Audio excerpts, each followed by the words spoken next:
Oh, hi. Looks like this is shooting in vertical. Well, we'll see how it goes. I'll try and fit it in there somehow. Maybe I can crop it.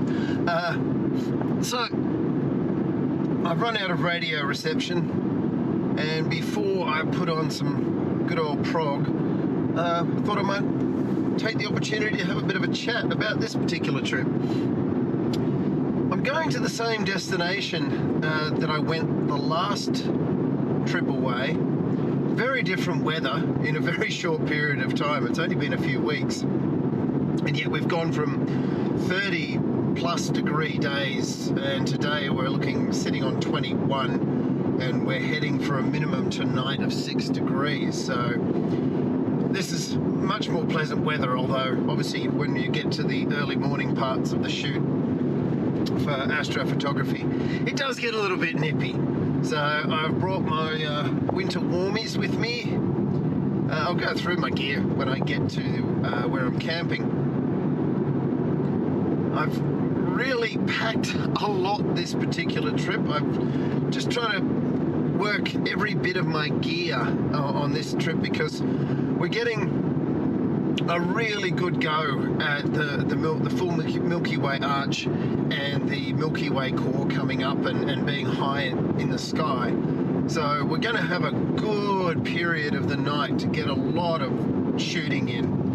And tomorrow morning, because it's the cooler weather, I tend to hang around, camp for a little bit longer, go for a little bit of an explore. I was hoping to do some drone footage this afternoon when I got there, but by the looks on my GPS, I'm probably not going to have much light by the time I arrive, so I might be doing that tomorrow morning. And like I say, because this particular trip, it's going to be cooler and a lot more friendly, a lot less flies. I'll spend a little bit more time in camp and do a bit of drone footage of the lake, which I have not done to this point. I've not really shot any of the salt lakes from the air. I haven't got my drone out for ages. It's an older drone, older DJI, and I've got to hook it up with the phone and everything, and it's a bit of a faff. When I can afford it, I'm going to get myself a new Mini with the display controller, so I can just get it up and going in a few minutes, rather than all the faffing I've got to do with the Mavic Pro. So going back to us at the same location as last time, be interesting to see how much it's changed. We had a bit of water there last time. That was a fair way out. I did actually head out and got some reflections in the water. We've had rain. I don't know how much rain they've had down this way, so there could be more or there could be less water. Don't know, won't know till I get there. But it should be a much more pleasant experience. And here's someone with a death wish coming straight towards me on the wrong side of the road. There we go. Thank you, sir. Apart from little anxieties like that, everyone's coming back from holidays. I timed this for a couple of reasons. Weather window, apparently it's going to be clearing up tonight. And 2, the moon is set with the sun basically, so I've got a full night moonless. And it's also the end of a long weekend after another long weekend at the end of school holidays. So a lot of people would have taken this last week off, and today they'll all be going home. So everyone's going the opposite direction that I'm going in. And where I'm heading, I don't know, it's not a particularly popular campsite, but there's usually 1 or 2 people there, but chances are there's going to be absolutely no one, because they will be packing up and going home. It is Sunday, so back to work tomorrow. So I try and choose these locations as well, also for the drive, because it is part of the joy of these trips, and it's part of the stress relief and satisfaction is the journey. You're doing country driving through picturesque landscapes. That's why when I do these trips, even if I have an option to go on a motorway or freeway or multi-lane, higher speed route, I'll take the back roads every time because it's just so much more relaxing. It might take you a little longer, but the journey is part of the pleasure. And if you're spending 2-3 hours on the road, you want those 2-3 hours to be enjoyable, and take your time to look around, enjoy the actual driving itself, especially if you've got a vehicle that is pleasant to drive like this Vev. Really nice car to drive, handles really well, really comfortable, can be fun in the corners even though she's a bit big and top heavy now. I've put a rack on the roof, but she still handles well, so you can enjoy the whole experience of the journey and getting there. So it's a whole multifactorial experience. There's the camping out, the solo camping. I tend to do this sometimes to take my wife with me. It's a lot more gear when you're taking a second person. You need to bring alternative sleeping arrangements because there's not enough room for two to sleep comfortably in the back the way I've got it set up. It's perfectly great for one, so nice and cozy. So it means I can really load up with my gear when I don't have to worry about a second person. And secondly, it's hard to do video with someone else around because you feel like a bit of a knob talking to yourself or talking to camera. And particularly with astro-landscape photography, I find it a very personal experience, and that's why I enjoy doing it solo, is just that feeling of smallness and insignificance under the stars and in these wide open spaces, which is what astro-landscapes tend to involve, is you being in a wide open space. You're not surrounded by close trees and things like that because you need that sky. So you do tend to be surrounded by a lot of emptiness. So if you're agoraphobic, it's not great. But if you're not, it's just a really, really soothing experience. And just that sense of feeling really small and insignificant. Sounds odd, but it's actually a really positive feeling because it sort of puts things into perspective about what things are important and what things aren't important, and putting into perspective the things that might be bothering you or stressing you out. It's like, in the scheme of things, none of it matters in the end. And that's what exposing yourself to that sort of level of the universe actually gives you, is that sense of smallness. And gee, those things you thought were big and important, in the end, they don't matter that much. And it helps you relax your mind, and it actually helps you come up with solutions to any of those problems that might be bothering you, because you've removed yourself from it a little bit, which empowers you. It stops you from being, I don't know, crippled by the anxiety, and then finding solutions to those problems by just simply not worrying about them for a while. And then suddenly the answer comes to you, and so it's a great experience. So the journey, the scouting and planning the compositions, the hours and hours of not wandering around in the dark and putting together your compositions and shooting the panoramas, setting up your single shots, your panoramas. Doing the filming is a new dimension that I've just started doing, which gives me the opportunity to share it without having someone there intruding on the experience. It's a bit selfish, I know, but that's how it is for me, why I find it a very solo experience. I think I would have difficulty doing astro shoots with other people. On my own, I'm completely free to do what I want, experiment with what I want, and just enjoy that stillness and the aloneness of that experience. And then, of course, you have the journey home, which you can take your time with. Pop into little country towns that you wouldn't normally visit because they're sort of out of the way. They're not your touristy places. They just happen to be on the way to your location or coming home. And you find odd little stores, you find interesting characters, and then you get home, you sit at your computer, you download all your photos, you look at them on the big screen, you do your edits, you bring out the detail, you bring out your exposures, you bring out your colors, you stitch your panoramas, and you get a third factor to the experience. experience. So you go through it all again, and then in this case, putting together the video is the fourth factor of the experience. And that's why I find these so satisfying, and I look forward to them so much. I'm constantly looking on photo pills and the weather and what I'm doing on my schedule with work and everything else to see just when I can get away next and where I will go. And I really need to start looking for some new locations closer to home. There's the Lake Nynan, there's this one Lake Norring that I'm going to. There's another one, series of lakes, Yanenning Lakes, up near Lake Nynan. I don't find them terribly enjoyable. For one, absolutely filthy with ants, biting red ants everywhere. Fortunately, I can sleep in my vehicle, but just walking around in daylight, the ants are just all over you. It's really horrible. Gets quite windy sometimes, and there's not really a lot of locations.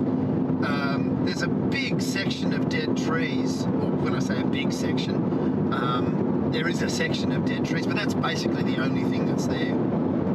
And it's a bit of a desolate trek out there as well. So I need to find another one. There's this lake also up near Lake Nynan, which I should probably revisit. That's a lot of areas there. It's the sort of place you can only get to when it's fairly dry, because the access, it's a fairly rough track to get into it.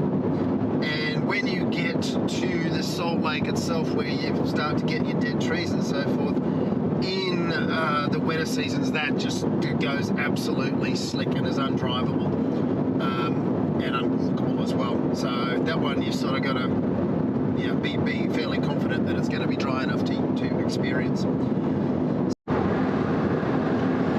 Alright, so again, this is why I love these little country roads. Narrow, kind of bumpy, hardly any, if any, traffic, and lovely scenery. I mean, this time of the year she's a bit brown, but this far south it gets a little more rain, so it's not quite as dry as up north. So the sheep here actually have something to eat, unlike in some of the northern regions, although it looks like they're in paddocks left, grazing in paddocks left from barley or something, some kind of crop, because this has been cropped. This is agricultural land, not grazing land by the looks of it, because if it was, put this up, you can't hear a thing, sorry. Anyway, hopefully some of that could be heard, but yeah, this land here would not be normally grazing land, because it looks like it's been cropped. Sheep grazing land right now, if this was sheep grazing land, this would be like rocks and bare amounts of stubble pushing through. A little bit better than the sheep grazing land up further north, but yeah, it's really not good for sheep. So I think this is mainly probably a barley crop, and they've let the sheep in to I guess bring down some of the stubble in the meantime before they're sold, because it wouldn't be normal sheep grazing land. But yeah, this is why these roads are lovely. It's this one's straight for the most part, but narrow, tree lined. It's a beautiful afternoon, temperature's still around 20 degrees. We've got some clouds, but they seem to be thinning out, so we might get a pretty sunset, and hopefully clear for the night. I mean, I don't mind some cloud for part of the night. It can make for some interesting shots. It's one of the reasons I don't do tracked Milky Way shots or panoramas, either singles or panoramas. I find with the cameras I'm using, the Sony A7Rs 4 and a 5, I can get enough detail, I can get enough light, I can get enough definition without having to resort to tracking or stacking.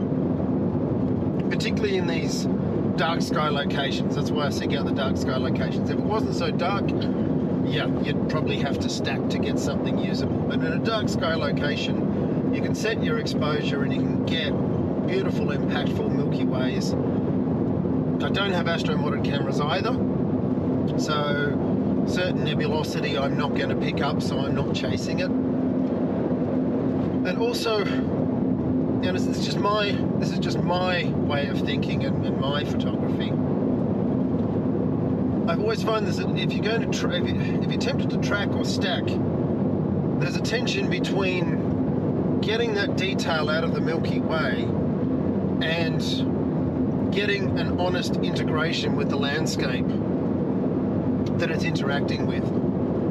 Because when you track or stack, that exposure is over the very long period of time, and then you're making a decision as to where that Milky Way is going to sit in relation to your foreground, especially if you've actually gone to a different location, a clearer horizon, for example, to get your Milky Way, because of that, you know, the movement that you're getting, because you're taking the exposures over a long period of time. The Milky Way has moved quite a bit.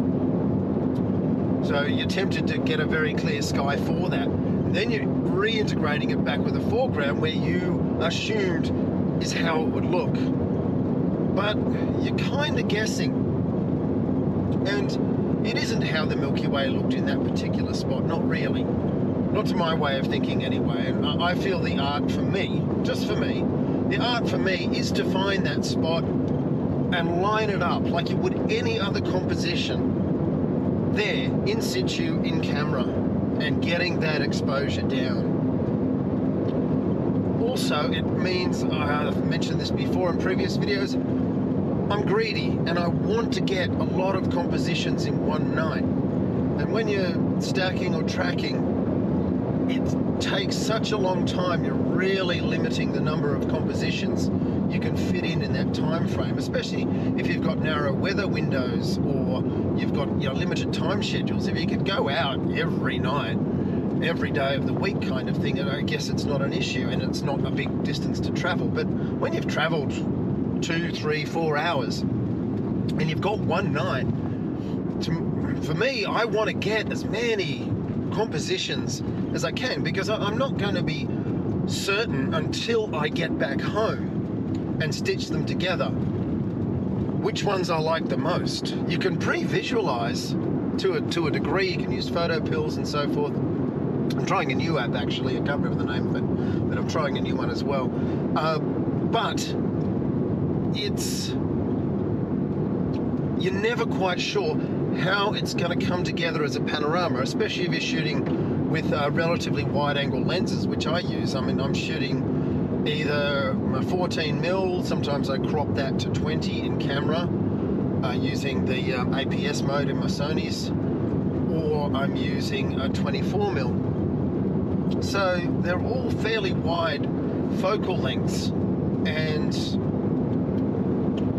that affects how that panorama is going to look, and you can't pre-visualize that, how that's going to stitch together. It doesn't work that way, because the perspective is different to your eyes. So I guess I am getting an image that we got some really great cloud formations. Fantastic. That's an awesome sky. Unfortunately, where we are on the lake, we don't get sunsets across the lake unless I drive right around to the other side. But unless there's water in there for reflections, there's not really much point in getting a sunset over the lake. And facing the other way, we're really just looking across farmland, and it's not a view or anything. So unfortunately, it'll be a beautiful, magnificent sunset. We won't get the sun in it, but we might get some colourful clouds across the lake shooting the other way through some of the trees and the rock formation. So we'll see how we go.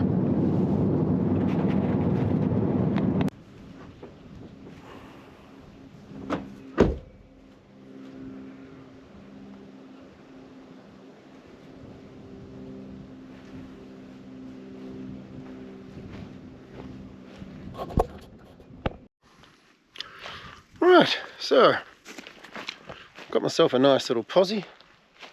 Got it pretty level. I used a stone last time, but I think we're level enough for sleeping tonight. Nice flat spot here, rock. It's where I'll set up my chair later for chilling out. And yeah, and this is the magic of salt lakes. As you can see, we have a lot more water than last time. Not right up to the shore, obviously, but it's coming very close to those rocks over there, which is one of my foregrounds I use. So we might be working on some reflections. It just depends on how far out I can get, because I haven't tested the ground yet, which is what I'm going to do now.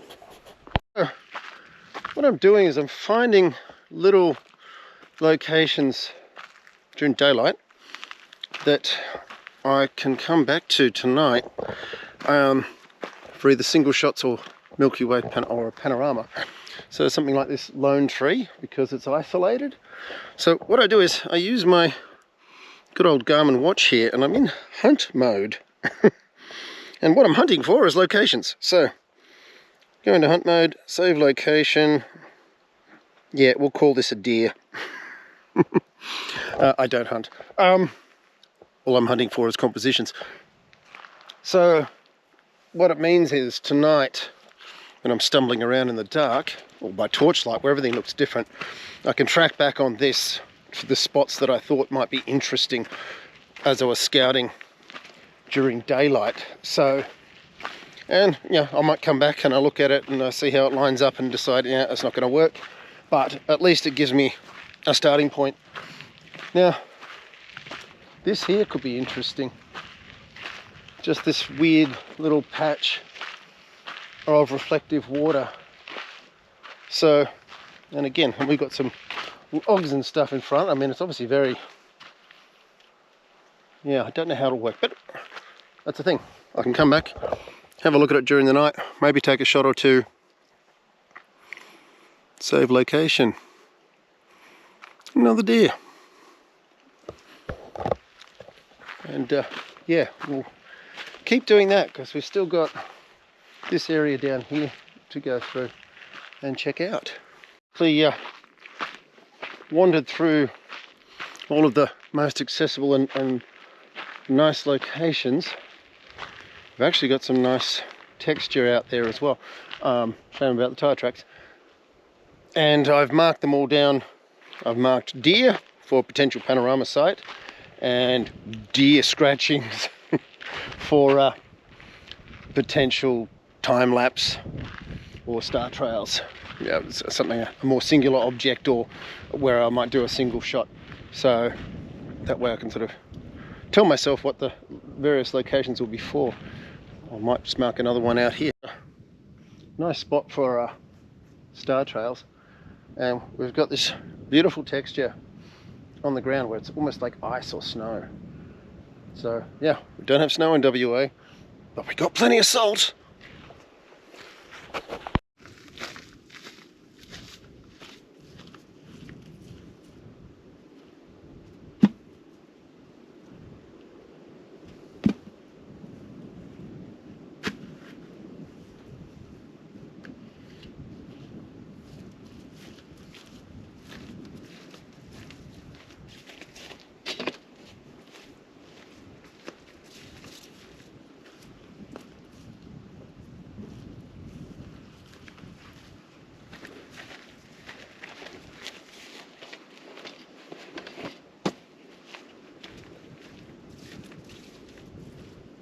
Today is my version of a travel buddy, which is a little lunch warmer, kind of a Japanese concept, which runs on 240 volts and is a little self-contained, kind of like a slow cooker. Only uses 50 watts or so, and I can turn it on and off using the car's inverter control on the front dash. And hopefully, and I'll monitor the temperature because it gets up to 85 degrees, and in there we've got green chicken curry. oil separated, so it's definitely warm enough. Let's see how it goes. Oh, turns out it was actually a green prawn curry. And so unfortunately prawns are well overcooked by this stage. And this thing actually works really well. It's yeah, way quicker than a travel buddy. So everything was kind of overcooked. So I think next time I'll just put it on, say, an hour before I get here, or take the contents out of the fridge and put it in this and put it on an hour before I get here, rather than turning it off and on the way as I did. Oh well, lesson learned, but very useful. Doesn't take up much space and very light.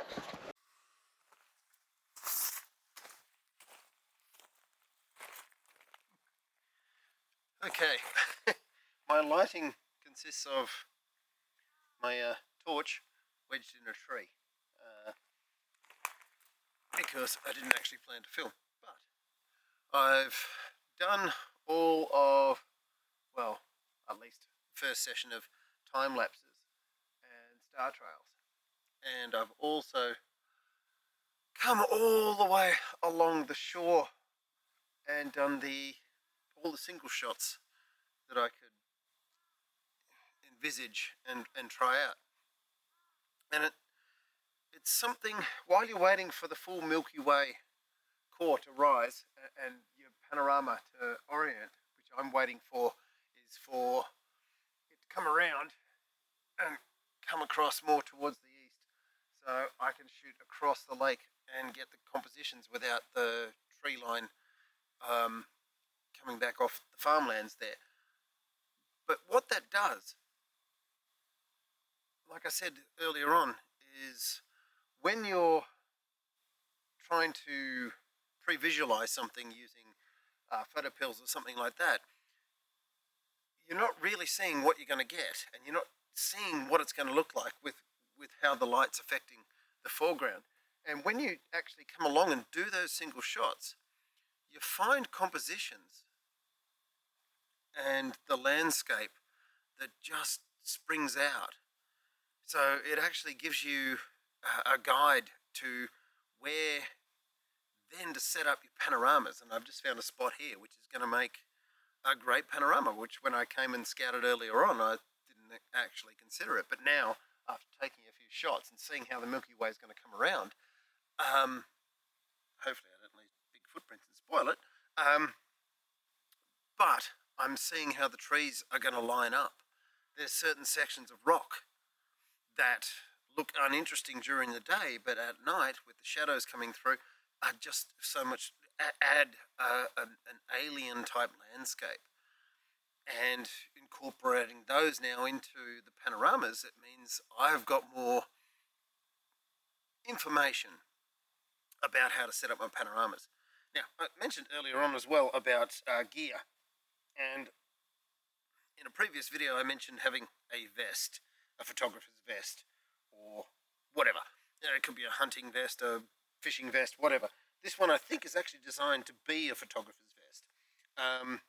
And this is the beauty of it, because it's really muddy ground. You don't want to put anything down. I've got water. I've got condiments. I picked up one of my, this one was for star trails, action cameras set up for star trails, so that can fit in there. I can put my extremely large lens cap for my 40mm Sigma, which I'm filming with right now, in that pocket. So basically you've got everything on you. Also, it's kind of keeping me warm because it's getting chilly. So hopefully, and yeah, I've been really pleased with the shots I've been able to get tonight. It's been a completely clear night, which has been wonderful.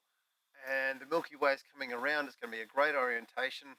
We've got a bit of water in the lake. We can't really work with the reflections that much, unfortunately, because it's too far out. But it does give a bit of a sparkle to the environment. It's a bit soft, but I've got boots, so that's working out okay.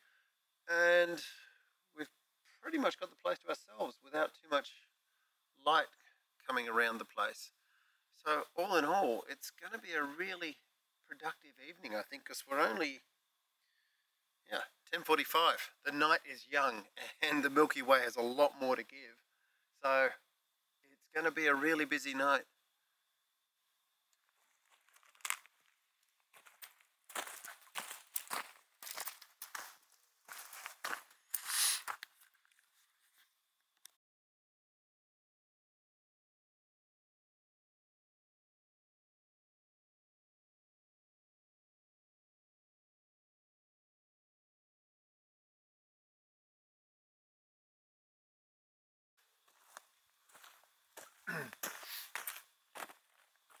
Now, this is something that probably seems terribly cliched. A single solitary tree, but I don't know, when you find something like this, it's hard to go past because it's the most simple composition, just a single element with the Milky Way. And when you find something like this, you can really uncomplicate the scene. Like so much of photography, it's not what you put in, it's what you leave out. And when you find something that can be so isolated, yeah, it's really hard to go past. So we'll see how this one comes out. We've got a lot of texture on the ground as well with the salt and everything. So we bring the detail out in post.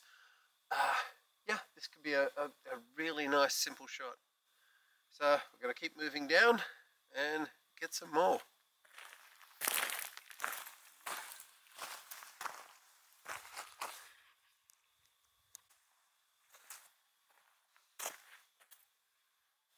Right, so we've got Polaris set up here. Basically just the trees for this shot. This is kind of like the preliminary setup for the evening.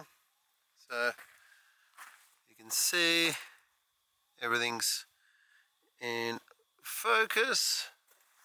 Set our start point, set our end point, and I'll turn the light off and we'll get going.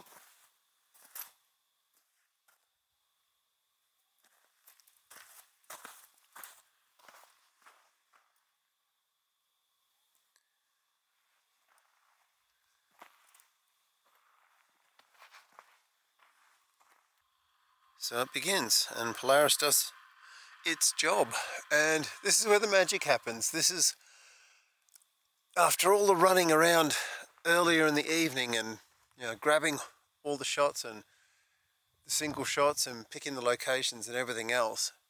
Now the Milky Way arch is up, we've got the core up, and now we can relax into our panoramas, because once we set up our composition using Polaris, we can now just keep observing, checking the shots as they come in, obviously, because I can check them on my phone.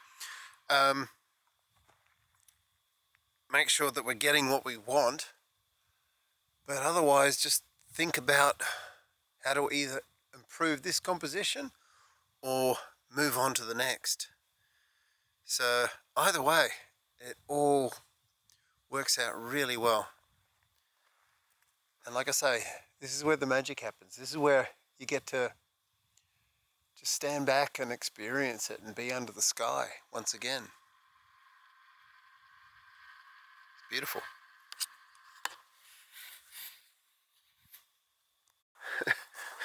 I've just picked up this camera for video, and I'm heading back to where I've got the Polaris set up, where it's taking the panorama.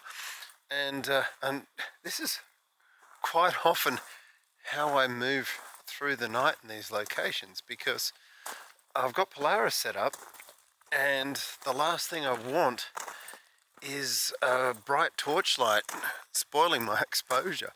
So I have to rely on my night vision and make my way in the dark, basically by memory and just by what light there is from the sky, which makes it quite exciting. So yeah, we'll head back to Polaris, where she's busy working away, and see how we're going. So this will be the last little bit of shooting for the night, and yeah, I'll catch up with you, and in the morning go over some of the gear that I've been using. hopefully I'll get some drone footage as well of the lake, because I would like it for myself. And yeah, just go over the equipment, the gear, what I bring on these kind of journeys, what makes it easier, just tips for people who want to get out and do this kind of thing.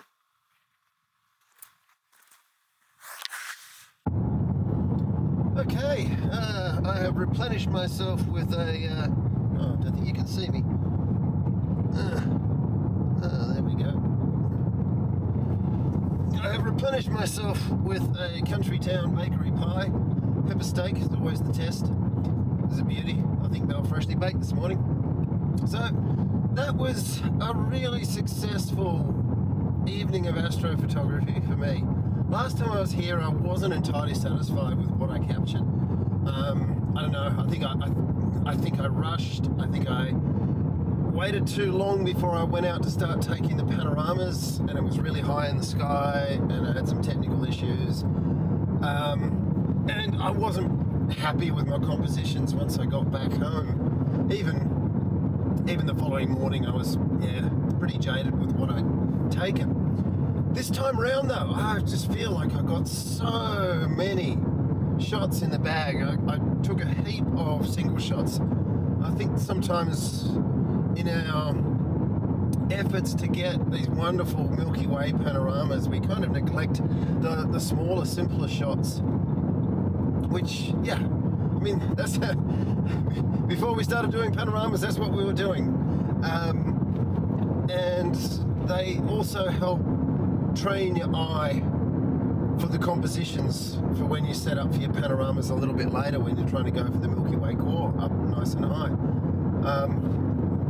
So went really well. So I got a heap of single shots. Really pleased with my panoramas. Obviously we'll have to wait and see how they stitch. I shot everything on my 14mm Sigma 1.4 art lens. First time I've used it for panoramas. Think I got the focus nailed. I wasn't shooting at 1.4, I was shooting I think 2.5, just to maintain a decent sort of depth of field at 14mm. I find that, yeah, it's adequate. You know, if you're pixel peeping, you're gonna have things that aren't pin sharp, but it's a panorama. You've got 61 megapixel images stitched together. It's gonna be sharp unless you're horribly out of focus. Detail in the stars was great. Plenty of detail in the nebulosity. Yeah, really happy with it. So yeah, unfortunately the weird junk shop back in that country town was closed today, so I couldn't go in there and sample their wares. But otherwise, a great day.